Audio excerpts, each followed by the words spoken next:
চৰাইদেউ জিলা বৃহত্তৰ নামতোলা আঞ্চলিকৰ উদ্যোগত ও স্থানীয় আশা ACMS BCMS ইউনিয়ন গোটৰ সহযোগত তৃতীয় বাৰ্ষিক কৰম সন্মিলন সম্পন্ন। আদিবাসী চাহ জনজাতীয় পৰম্পৰা উৎসৱ হৈছে কৰম পৰ্ব। প্ৰত্যেক বছৰৰ দৰে এইবাৰো দুদিনীয়া কাৰ্যসূচীৰে অনুষ্ঠিত হোৱা দেখা যায় নামতোলা বাগান ৰাজহুৱা খেলপথাৰত। আদিবাসী চাহ জনগোষ্ঠীৰ মূল উৎসৱ হলেও কিন্তু এই কৰম পূজা বুলিলে অঞ্চলটোৰ সকলো ৰাইজে পূৰ্বৰে পৰা সহযোগ কৰি আহে বৃহত্তৰ নামতোলা অঞ্চলত অনুষ্ঠিত হোৱা এই কৰম সন্মিলনখনত। আৰু এনেদৰে তৃতীয় বাৰ্ষিক কৰম সন্মিলনত ভিন্ন স্থানৰ লগতে বহু লোক সমবেত হোৱা দেখা যায়। ইফালে অন্তিম দিনাৰ সন্ধিয়াৰ ভাগত গীত নৃত্যৰ পিছতে কৰম সন্মিলনৰ অভ্যৰ্থনা সভাৰ সভাপতি তথা সোণাৰী সমষ্টিৰ বিধায়ক ধৰ্মেশ্বৰ কোঁৱৰৰ সভাপতিত্বত হোৱা মুকলি সভাখনত বিশেষভাৱে উপস্থিত থাকে মন্ত্ৰী যোগেন মহন, প্ৰাক্তন সাংসদ তপন কুমাৰ গগৈ, জিলা বিজেপিৰ সভানেত্ৰী নিতুমণি প্ৰধানৰ লগতে কেইবাজনো বিশিষ্ট অতিথি, সমাজকৰ্মী, আদিবাসী ছাত্ৰ সন্থাৰ নেতৃবৃন্দ তথা চাহ বাগিচাৰ চাহ মজদুৰ সংঘ, ভাৰতীয় মজদুৰ সংঘ গোটৰ সভাপতি সম্পাদক, অন্যান্য সমাজ সংগঠনৰ বিষয়ববীয়া সভাখনত অংশ লয়। সাংস্কৃতিক সন্ধিয়াৰ আমন্ত্ৰিত কণ্ঠশিল্পী অভিনাশ নায়কে গীত পৰিৱেশন কৰে।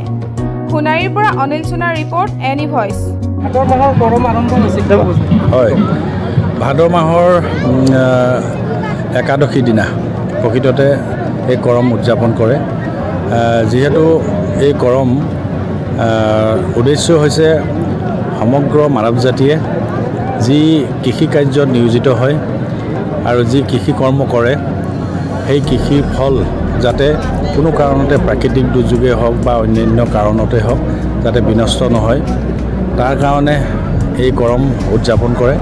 আৰু এই কৰম এজন দেৱতা, সেই কৰম দেৱতা নামত এজোপা গছৰ ডালকেই কৰম দেৱতা হিচাপে পালন কৰে।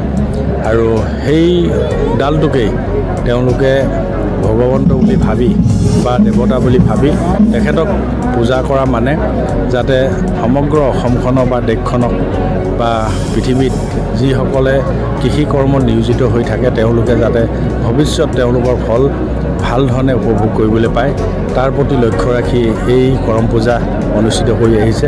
এই কৰম প্ৰথম অযোধ্যাতেই এই কৰম উদযাপন কৰিছিল আৰু সেই তাৰ পৰা পৰৱৰ্তী সময়ত আমাৰ ভাৰতবৰ্ষৰ ঝাৰখণ্ড, উৰিষ্যা, ৱেষ্ট বেংগল, অসমকে ধৰি কেইবাখনো ৰাজ্যত এই কৰম উদযাপন কৰি আহিছে।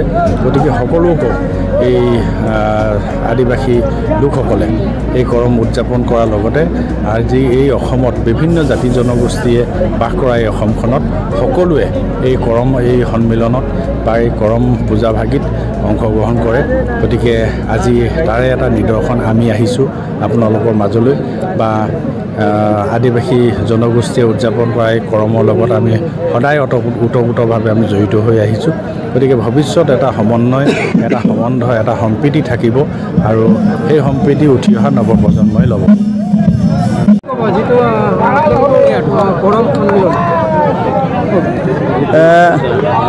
আমি নামতোলা বাগিৰ উদ্যোগত এবাৰ তৃতীয় বাৰ্ষিক আমি কৰম সন্মিলনখন উদযাপন কৰিছোঁ। এই নামতোলা অঞ্চলৰ আদি কৰি যিমান আমাৰ এই সমষ্টিৰ বিধায়কে আমাৰ সভাপতিত্ব কৰিলে আৰু আমাৰ চৰাইদেউবাসীৰ লগতে নামতোলাবাসীৰো বহুত সঁহাৰি আমি পাইছোঁ। যিকোনো দিশতে আমাৰ যেনেকৈ আজি ৰেলী হ'ল, আৰ্থিক দিশত হ'ল, যিকোনো দিশতে আমাক ৰাইজে সঁহাৰি জনাইছে। সেইকাৰণে ৰাইজকো ধন্যবাদ দিছোঁ। আৰু তৃতীয় বাৰৰ বাবে আমাৰ ঝাৰখণ্ডৰ পৰা আমি ছিংগাৰ মাতি এই কৰমখন সফল কৰিবলৈ আয়োজন কৰিছোঁ। ৰাইজৰ বিপুল সঁহাৰি আমাৰ সঁহাৰি আছে আৰু বহুত সমাগম হৈছে।